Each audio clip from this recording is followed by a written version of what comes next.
के बारे में बताने के लिए जा रहा हूँ। यहाँ पर आप बात करते हो सबसे पहले सेक्शन नंबर 22 की, जहाँ पर बोलता है टर्नओवर के हिसाब से आपको रजिस्ट्रेशन लेना पड़ता है। ठीक है, किसके हिसाब से लेना पड़ता है रजिस्ट्रेशन बॉस?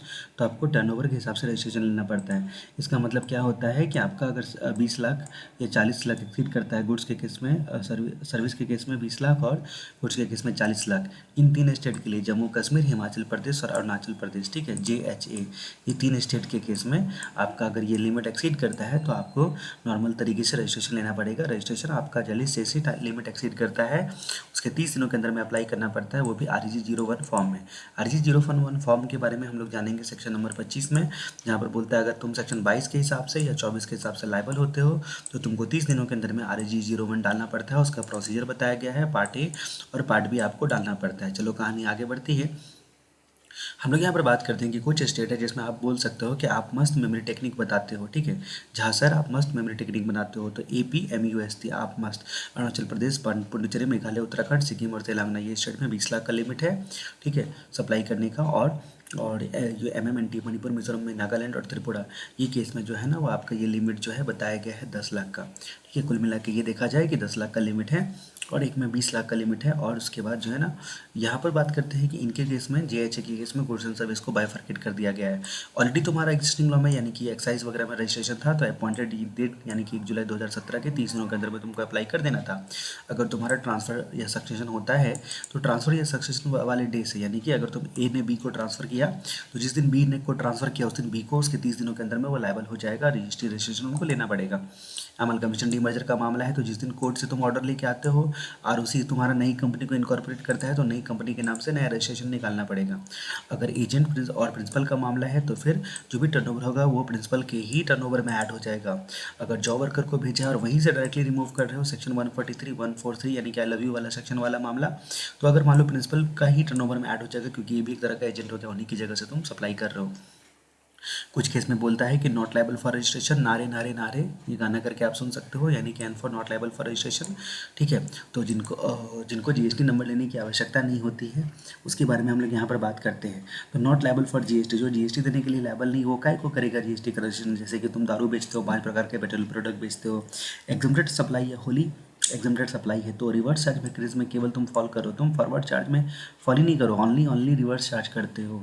तो उस सिचुएशन में भी तुमको रजिस्ट्रेशन की आवश्यकता नहीं है। और एग्रीकल्चर, अगर तुम्हारा लैंड कल्टीवेशन करता है इंडिविजुअल या हफ, ठीक है, इंडिविजुअल हफ को ही केवल लैंड एग्रीकल्चर में माफ़ किया गया है, ओन फैमिली और हाइड लेबर।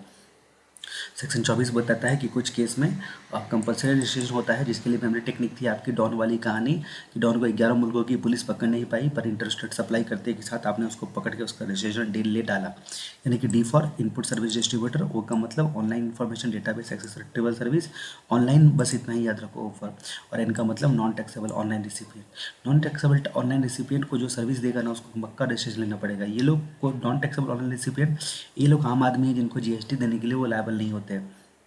फिर इंटरस्टेट सप्लाई जो करेगा बेटा तेरे को पक्का रजिस्ट्रेशन लेना ही पड़ेगा।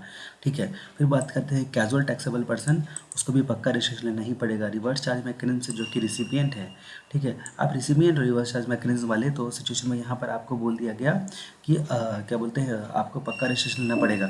ये जो रिवर्स चार्ज मैकेनिज्म बोला, ये सप्लायर को बोला कि ओनली सप्लायर जो होता है ना उसको, ओनली तुम सप्लायर ही हो, रिवर्स चार्ज मैकेनिज्म को सप्लाई देते हो, और यहाँ पर रिसिपिएंट हो तो पक्का रजिस्ट्रेशन लेना पड़ेगा। ठीक है, तो यहाँ पर सप्लायर के लिए माफ़ किया गया था। ठीक है, अब इलेक्ट्रॉनिक कॉमर्स ऑपरेटर चाहे किसी वाले हो, 9 के 5 वाले हो या फिर TDS TCS वाले हो। अब जहाँ तक बात करते हैं 9 का 5 वाला, कौन कौन लोग थे इलेक्ट्रॉनिक कॉमर्स ऑपरेटर, जो आपको याद होगा, ट्रांसपोर्टर, होटल इंडस्ट्री और उसके बाद हेल्थ सर्विसेज और रेस्टोरेंट के केस में नया नया आया है 7500 से अगर आपका जो एक्सीड करता है तो, और गवर्नमेंट नोटिफाई करती है, तो ये सब मामले कुछ ऐसे आ जाते हैं जिसमें आपको कंपल्सरी रजिस्ट्रेशन लेने के लिए बोला जाता है। चलो ठीक है, अभी तुमने 24 में जो है ना लायबल होते हैं उसके 30 दिनों के अंदर में RG01 डाला, तो प्रोसीजर क्या होगा, पार्टी डालने टाइम में तुमको सिर्फ 3-4 जानकारियाँ पूछे कि तुम्हारा pan number, email ID, mobile number, state कौन सा है तुम्हारा, और उसके बाद तुम्हारा ट्रांजेक्शन रेफरेंस नंबर जनरेट हो जाएगा। ये 15 दिन का वैलिड रहेगा। 15 दिन के अंदर में सारे कागजातों का जुगाड़ करो, डॉक्यूमेंट्स वगैरह का जुगाड़ करो, और उसके बाद तुम पोर्टल पर चले जाओ और TRN नंबर डालते हुए पार्ट बी पे लॉगिन कर जाओ। उसके बाद पार्ट बी में तुमको क्या क्या डालना पड़ेगा, तुम कंपटीशन लेना चाहते हो या रेगुलर वाले जाना चाहते हो, तुम्हारे रजिस्ट्रेशन का रीज़न क्या है, ठीक है, तुम्हारा बिजनेस कमेंसमेंट का डेट क्या होगा और तुम्हारा प्लेस ऑफ बिजनेस क्या रहेगा, प्रिंसिपल या एडिशनल प्लेस ऑफ बिजनेस। ठीक है, उसके बाद बोला जाएगा कि तुम्हारा जो है ना एक्टिविटी का नेचर, काम क्या करने वाले हो, और तुम्हारा ऑथराइज सिग्नेचरी कौन कौन रहेगा, मतलब कौन कौन पार्टनर वगैरह रहेंगे। फिर बोलता है कि तुमको बैंक की भी जानकारी देनी पड़ेगी, इसलिए आप कैंसिल चेक क्लाइंट से मांगते हो। बैंक की जो जानकारी तुमको देनी पड़ेगी उसके लिए तुमको टाइम लिमिट दिया है, रूल नंबर 10 है। ये बोलता है कि तुम्हारे पास ऑप्शन है ना, TDS TCS के अलावा ऑप्शन है कि कम करो, तुमको रजिस्ट्रेशन सर्टिफिकेट मिलेगा, उसके 45 दिनों के अंदर में बैंक की जानकारी दे दो, या फिर जो तुम्हारा पहला रिटर्न जो है ना फाइल करने का डेट होगा, दोनों में जो भी अर्लियर होगा उस तक तुम बैंक का डिटेल देना पड़ेगा तेरे को। उसके बाद जहाँ तक बात करते हैं कि आपका ये पार्ट बी जो होता है उसमें एक रूल आता है कि एप्लीकेशन सबमिट डे किसको बोला जाता है। एप्लीकेशन सबमिट डे ये शब्द बहुत ही इंपॉर्टेंट है, क्योंकि उसी के 3 दिनों के अंदर में आपको जो है ना वो रजिस्ट्रेशन मिलता है या क्लैरिफिकेशन मांगा जाता है, और 7 दिनों के अंदर में आपको क्लैरिफिकेशन देना पड़ता है। ये एप्लीकेशन सबमिट डे किसको बोला जाएगा, तुमने जिस दिन पार्ट बी डाला उस दिन को या अदर दिन को। तो यहाँ पर बोला कि पार्ट बी डाला प्लस 15 दिन, 15 डेज़ का टाइम यहाँ पर ऐड कर दिया गया, पार्ट बी प्लस 15 दिन। ठीक है, या फिर आधार ऑथेंटिकेशन का day which ever is earlier, दोनों में जो भी अर्लियर होगा उसको बोला गया है एप्लीकेशन जमा करने का दिन। एप्लीकेशन जमा करने का दिन किसको बोला गया, आधार ऑथेंटिकेशन किया या फिर पार्ट बी डालने के 15 दिन के बाद वहाँ जो डेट आता है उसको अर्लियर को। ठीक है, अब यहाँ पर बात करते हैं कि आधार ऑथेंटिकेशन यहाँ पर बोलता है कि आपको आधार ऑथेंटिकेशन में जो है ना अगर आपने किया है तो आपका एक्नॉलेजमेंट जनरेट हो जाएगा पार्ट बी डालने के बाद। ठीक है, अगर नहीं किया है तो रूल 25 आप पर एप्लीकेबल हो जाएगा, यानी कि रूल 25 जैसे ही एप्लीकेबल होगा, मतलब तुमने आधार ऑथेंटिकेशन नहीं करवाया है तो फिजिकल वेरिफिकेशन करेगा तुम्हारा, या तो तुम्हारे दुकान पे एक्चुअली में जाएगा या फिर सारे सबूतों पे एकत्रित करेगा जैसे एग्रीमेंट पेपर वगैरह सब। और उसके बाद रीज़न जो है ना वो मिनिमम जॉइंट कमिश्नर रैंक का बता के तुमको 15 दिन के अंदर में तुम्हारा हो सकता है कि रजिस्ट्रेशन को रिजेक्ट भी कर सकता है। मिनिमम जॉइंट कमिश्नर रैंक का ऑफिसर ये करेगा। ठीक है, अगर 15 दिनों के अंदर में कोई भी एक्शन नहीं लिया तो तुम्हारा ऑटोमेटिक रजिस्ट्रेशन मान लिया जाएगा। चलो ठीक है, अब कहानी आगे बढ़ती है और हम कहानी को आगे बढ़ाते हैं। अब यहाँ पर बात करते हैं कि यहाँ पर बोला गया कि अगर आधार ऑथेंटिकेशन हम करवाते हैं तो भाई साहब तुम कैजुअल टैक्सेबल पर्सन हो तो तुमको तो 5 दिन पहले ही करवाना पड़ेगा, रजिस्ट्रेशन कंपलसरी है। अगर तुम टोटल वाटर ऑफ इंडिया से यानी कि पानी के अंदर से सप्लाई करते हो तो आजू बाजू वाला जो नज़दीकी स्टेट होगा ना वहाँ पर तुमको रजिस्ट्रेशन लेना पड़ेगा। चलो ठीक है, अब यहाँ पर बात करते हैं कि आधार ऑथेंटिकेशन तुमने करवाया तो 3 वर्किंग डे के अंदर में 3 वर्किंग डे के अंदर में। अब यहाँ पर बोलते हैं कि आपका अगर मान लीजिए आधार ऑथेंटिकेशन नहीं करवाया तो 21 वर्किंग डे 21 वर्किंग डेज है। अब ये डाउट है कि 30 वर्किंग डेज हो गया। अभी यहाँ पर बोलता है कि 30 दिनों के अंदर में टाइम रहता है, 30 दिनों के अंदर में जो है ना वो आपका एक्चुअल वेरिफिकेशन करने के लिए पहुँचेगा तुम्हारे दुकान पे या फिर डॉक्यूमेंट देखेगा। ठीक है, जो भी है इन्फॉर्मेशन तुमसे मांगेगा 21 दिनों के अंदर में। तो बहरहाल ये बात आती है कि यहाँ पर 3 दिन की समय सीमा है। 3 दिन के अंदर में अगर तुमको रजिस्ट्रेशन नहीं दिया या तो दे देगा या फिर नहीं दिया तो तुमसे क्लैरिफिकेशन इन्फॉर्मेशन या डॉक्यूमेंट्स मांगेगा, और 7 दिनों के समय के अंदर में तुमको देना पड़ेगा। अगर तुमने दिया तो वो कंसिडर करेगा, और उसके बाद कंसिडर जिस दिन तुमने दिया उसके 7 दिनों के अंदर उसके पास भी टाइम लिमिट रहेगा कि वो एक्सेप्ट करे चाहे रिजेक्ट करे, चाहे डूबा दो चाहे तला दो, मर भी गए तो देंगे दुहाई। ठीक है, तो इस तरीके से ये कहानी आ जाएगी यहाँ पर। अब हमारी कहानी और आगे बढ़ती है। हम बात करते हैं कि सेक्शन 25 के 2 के बारे में। मिनिमम 1 रजिस्ट्रेशन इन एक स्टेट या यूनियन टेरिटरी लेना पड़ता है, लेकिन आप चाहो तो आपके पास ऑप्शन होता है कि आप मल्टीपल रजिस्ट्रेशन ले सकते हो। और उसके बाद 25 का 3 बोलता है कि वॉलंटरी रजिस्ट्रेशन लेना पड़ेगा। तुमने वॉलंटरी रजिस्ट्रेशन ले लिया और 6 महीने के अंदर में बिजनेस चालू नहीं किया तो तुम्हारा रजिस्ट्रेशन ऑटोमेटिकली कैंसिल कर दिया जाएगा। जब बात करते हैं डीम्ड डिस्ट्रिक्ट पर्सन के बारे में, तो डीम्ड डिस्ट्रिक्ट पर्सन के बारे में आपको पता है कि 25 का 4 और 25 का 5 मैंने पहले ही बताया हुआ है। अगर सेम स्टेट या यूनियन टेरिटरी में एक से ज़्यादा रजिस्ट्रेशन लेते हो तो दोनों स्टेट आपस में क्या कहलाएंगे, डीम्ड रजिस्टर्ड पर्सन कहलाएंगे। और जब दोनों आपस में डीम्ड एक से ज़्यादा स्टेट रजिस्ट्रेशन लेते हो डीम्ड रजिस्ट्रेशन पर्सन कहला गए तो आपस में सप्लाई करने पर भी जीएसटी देना पड़ेगा, इनवॉइस इशू करना पड़ेगा वगैरह वगैरह। उसके बाद बात करते हैं कि तुम्हारे दूसरे स्टेट या यूनियन टेरिटरी में अगर तुम्हारा कोई दूसरे स्टेट यूनियन टेरिटरी में भी ब्रांच है ना तो लाइबल है अगर रजिस्ट्रेशन के लिए, या रजिस्ट्रेशन लेते हो तो भी तुम्हारा कहलाएगा, नहीं करते हो तभी भी कहलाएगा। मतलब रजिस्ट्रेशन है नहीं है तुम्हारा, वो आपका डिस्टिंक्ट पर्सन कहलाएगा, आपस में सप्लाई करने पर जीएसटी लगेगा ही। फिर बोलता है कि आपका पैन मैंडेटरी होता है रजिस्ट्रेशन करने के लिए, लेकिन टीडीएस का अगर तुम्हारा सिर्फ काटने की बात है तो tax deduction collection account number से काम चल सकता है। ठीक है, टीडी कैन नंबर से काम चल सकता है। नॉन रेजिडेंट टैक्सेबल पर्सन को थोड़ी ना तुम परेशान कर सकते हो कि भाई तुम विदेशी हो फिर भी हमारा इंडिया का पैन कार्ड दो, इसलिए बोलता है कि इनका प्रिस्क्राइब डॉक्यूमेंट से भी काम चल सकता है। ठीक है, उसके बाद सब सेक्शन 8 बोलता है 7 बोलता है कि नॉन रेसिडेंट को अदर प्रिस्क्राइब डॉक्यूमेंट से काम चल जाएगा। सब सेक्शन 8 बोलता है तो प्रिंसिपल ऑफिसर चाहे तो सू मोटो का मतलब होता है अपनी मर्जी से तत्काल तुम्हारा RG 12 में GST रजिस्ट्रेशन अप्लाई खुद कर सकता है कि हाँ आज तुम्हारा एप्लीकेशन तू नहीं करेगा तो मैं ही कर दूंगा, ऐसा बोल के। ठीक है, लेकिन उसके 90 दिनों के अंदर में आपको रियल में जाकर जमा करना पड़ेगा। 90 दिनों के अंदर में रियल में एप्लीकेशन देना पड़ेगा GST का, या फिर 30 दिनों के अंदर में तुमको अपील करना पड़ेगा। ठीक है, तुमको अथॉरिटी वगैरह के पास जाना पड़ेगा कि देखो ना तुम्हारा ऑफिसर ज़बरदस्ती मेरा रजिस्ट्रेशन कर रहा है ये बोलकर। 25 का 9 बोलता है जो UNO होगा ना, कोई भी एजेंसी जो आपका होता है या ऑर्गेनाइजेशन या फॉरेन करेंसी का कंट्री का कंसोलेट एम्बेसी वगैरह सब, उन सबको भी GST का रजिस्ट्रेशन लेना पड़ता है। लेकिन UIN अप्लाई करने के 3 दिनों के अंदर में इनको जो है ना मिल जाएगा रजिस्ट्रेशन, या डीम रजिस्ट्रेशन मान लिया जाएगा। ठीक है, तो इन लोगों को GST नंबर नहीं बोलते हैं, इन लोगों को जो होल्ड करता है उसको बोलते हैं आपका unique identification number, UIN number बोलते हैं।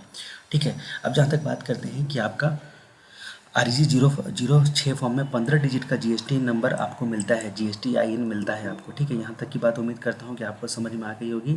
फिर जहाँ तक बात करते हैं कि आपका अब यहाँ पर बात करते हैं कि 25 का 6B 6C 6D बोलता है आधार ऑथेंटिकेट करवाने के लिए या अल्टरनेट वाइबल मीन्स से आधार देने के लिए। मतलब तुम्हारा आधार नहीं है तुम्हारे पास तो अल्टरनेट वाइबल मीन्स भी तुमको बताता है। बोलता है आधार ऑथेंटिकेशन जो होता है मैंडेटरी होता है इंडिविजुअल को, ऑथराइज सिग्नेचरी को, हफ के कर्ता को, ऑथराइज सिग्नेचरी या मैनेजर या पार्टनर को, बाकी केस में।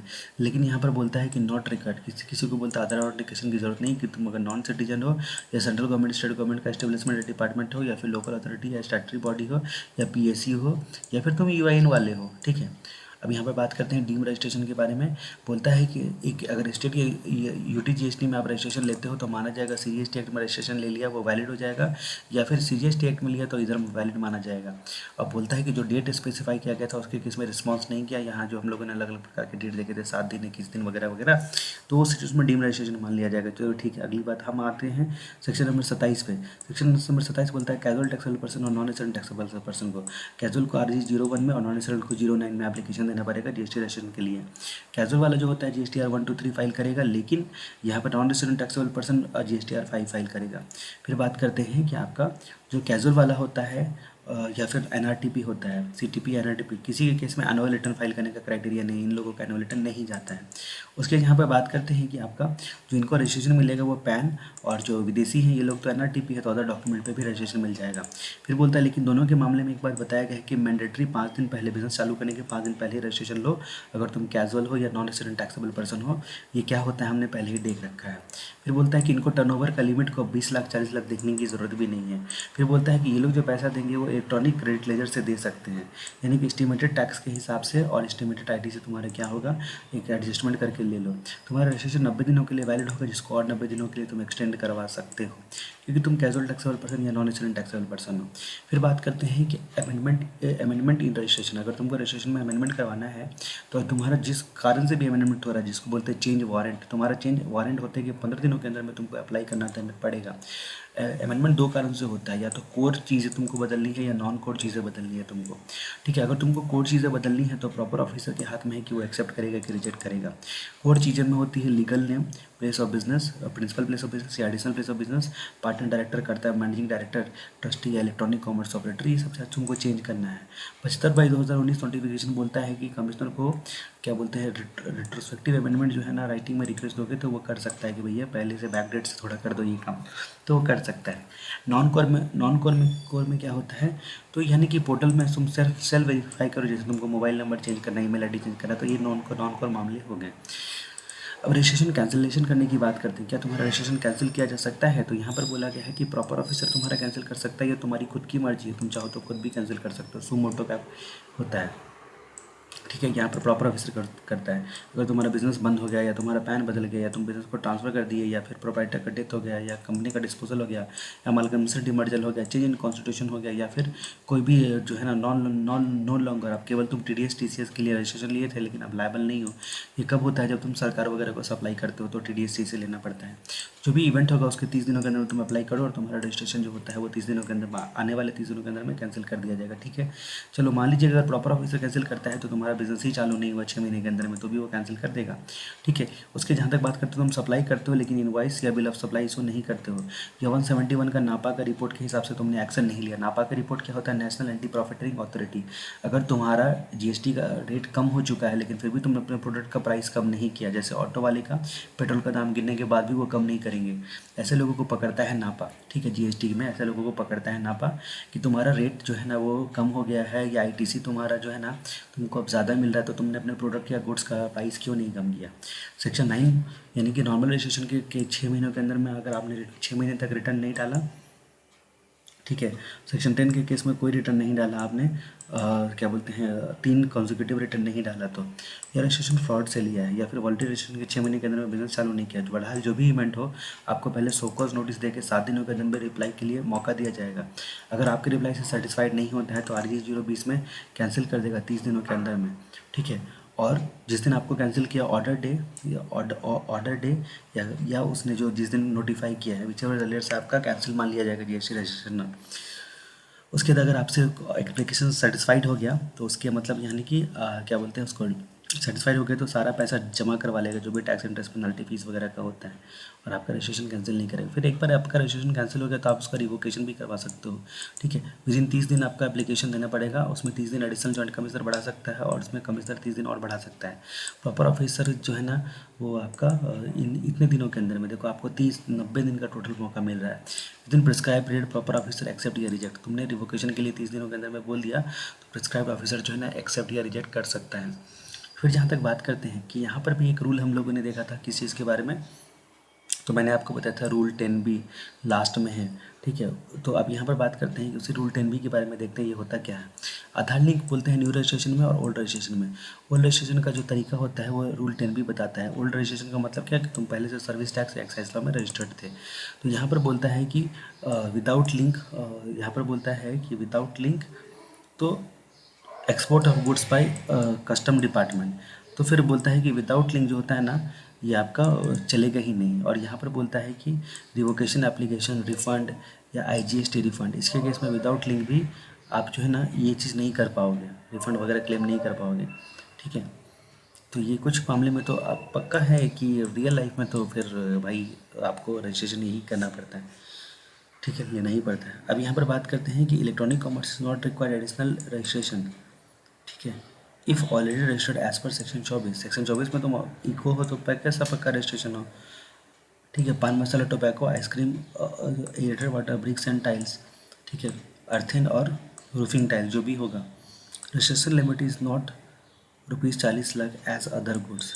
इनका अदर नॉर्मल गुड्स तो ये लोग है नहीं जिनका रजिस्ट्रेशन का लिमिट 40 लाख होगा, इनको तो रजिस्ट्रेशन ऐसे भी लेना ही पड़ेगा। ठीक है, उसके बाद करते हैं कि सेक्शन 130 की अगर तुम्हारा रजिस्ट्रेशन नहीं लिया या फिर आपका पकड़े गए किसी भी कारण से, तो आपको क्या हो जाएगा, वैल्यू मैक्सिमम मिनिमम टैक्स कितना लगेगा, मिनिमम लगेगा 100% ऑफ टैक्स, और मैक्सिमम लगेगा जितना तुम्हारा गुड्स का वैल्यू हो उतना तक टैक्स लग सकता है। ठीक है, और फॉर कन्वेंस जो भी सब माल रखा हुआ है गुड्स उस पर उतना लगेगा। ठीक है, तो इस तरीके से हम लोगों ने रजिस्ट्रेशन चैप्टर कंप्लीट किया। 130 बोलता है कि तुमने यहाँ पर क्या बोलता है कि तुम्हारा जो है ना रजिस्ट्रेशन वगैरह नहीं मिला और तुम पकड़े गए तो तुम्हारा मिनिमम लगेगा जितना तुम्हारा टैक्स बनता है उतना पेनल्टी, और मैक्सिमम लगेगा जितना तुम्हारे गुड्स की वैल्यू है उतना। एक में टैक्स और एक में गुड्स की जितनी वैल्यू है, गुड्स 2 लाख का है तो 2 लाख तक टैक्स पेनल्टी लग सकता है। कन्वेंस अगर पकड़ा गया, ट्रक पकड़ा गया, तो उस पर जो गुड्स रखे हुए हैं केवल उसी का टैक्स जो बनता है वो आपका GST के फॉर्म में चार्ज कर लिया जाएगा।